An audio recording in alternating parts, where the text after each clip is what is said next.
baal ñu. Donc mu nekk loo xam ne ay signaux yoo xam ne war nga ci bàyyi xel mooy ni que ñu ngi commencé ci xalaat yu ñaaw yi xalaat yu ñaaw yi nag parfois da ngay gis ni que am na ci yoo xam ne ci yow lay jóge yooyu di nga gis ni que fréquence bi du xaw a bëri lool ba mu lay xaw a déranger donte ne sax di nga mën a ressaisir waat continuer si sa li nga nekkoon ci say activité mais boo gisee ni que en fait da nga mel ni comme si que ku am ay bombardement de pensées négatives ci yoo xam ne ni que seetal nit ki nga mujjee waxal xoolal nit ki nga fréquenté kan moo la mujjee approché wala kan moo la woo téléphone nettali la waxu jaambur parce que yooyu yëpp day am.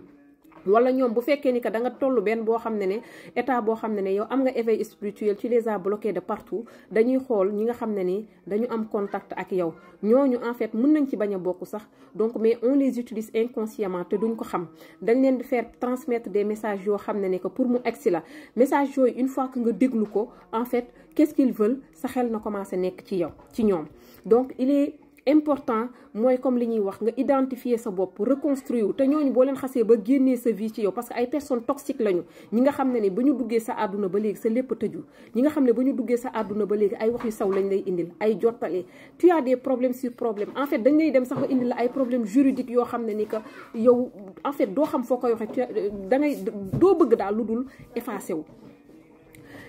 bis boo jotatee seen wax jëlal wax ji respire da ngay respirer parce que gis nga respiration dafay changer li nga xam ne mooy état wu cerveau bi ci rythme bi mu nekkoon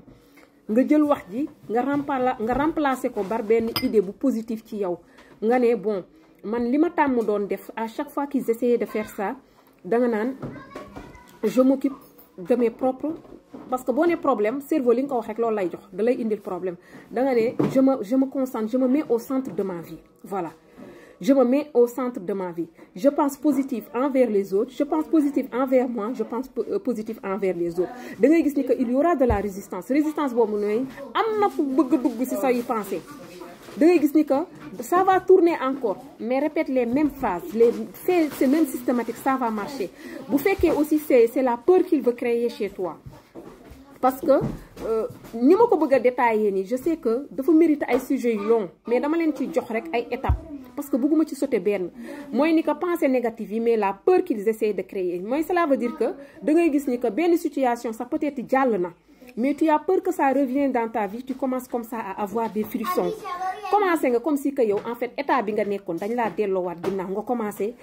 délaisser say activité tu veux plus rien tu commences à te démotiver ba pare nga commencé sax di palpiter wu di yëg stress ci yow reviens-toi et dis-toi que la peur n'est qu'un sentiment je la surmonte et j'avance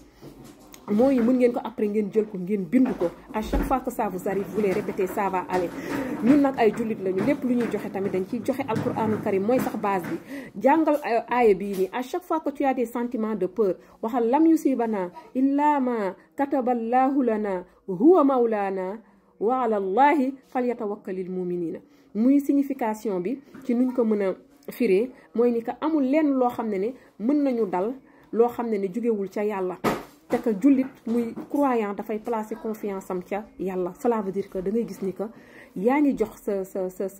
say pensée sa cerveau ne ko calme-toi y a rien parce que ñoom ñooy def loolu quand la fréquence change say pensée la ñuy dugg parce que gis nga nit ki su la dul xalaat du la calculer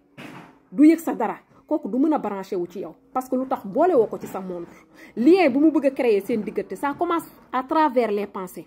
lien boobu nag ngay bañ sa pensée la ñuy commencé di la jox ay was-was wax naa ko ci deuxième vidéo bi parce que su ma ko répété dafay tax suñu vidéo bi lu ñu bëgg a wax tamit du egg muy peur bi jox naa leen ci solution beneen bi nga xam ne ni que dem na ba nga xam ne ni que en fait ça te paralyse mooy cela veut dire que bu la eggee état boo xam ne ni que en fait yow plus rien ne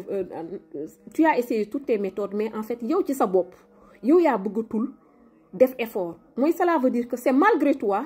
mais sa xol bi la ñuy laal da ngay am benn colère envers Dieu colère boo xam ne y a pas lieu d'être parce que yaakaar naa ni que ñun suñu santul yàlla par la gratitude waruñu mere yàlla defuñu dara ki ñu def dara mooy suñu noon bu bon bi te yàlla nee nañu yaa bani yéen doomu aadama yi moytu leen balaa trompeur bi gis nga muy ni que seytaane ñoom boo leen gisee yàlla daf leen a décrire ba mu jeex ci alquranu karim dañuy am caractère trompeur parce que le diable te trompe et en plus de ça c'est les plus grands menteurs dañuy fen duñu wax dëgg yàlla ne la moytul trompeur bi di la induire en erreur envers ton Seigneur mooy cela veut dire que gis nga pensée négative yi muy jël wax yu bon yi muy jël xalaat yu ñaaw yi muy jël gis nga sa bëgg-bëgg parce que doomu aadama dafa bëgg besoin am satisfaire yaakaar tamit dafa fort parce que puisque tu t'accroches à Dieu tu as espoir en Dieu puisque aussi que tu tends à obéir à Dieu parce que xam nga ne yàlla lii nii nga bëgg dina la ko defaral donte nekk nag jaamu yàlla dafa war a ànd ak sincérité bul jaamu yàlla parce que rek da nga am li nga bëgg déedéet li la jiital mooy damay jaamu yàlla wa maa xalaqtul jinna wal insi illa li ya'budun yàlla moo ne jaamu leen ma man nit ak jinne dama leen sàkk lu dul ñu jaamu ma loolu mooy sa première cause mais tamit da nga bëgg aussi yàlla di répondre say invocation yaakaar nga ci yàlla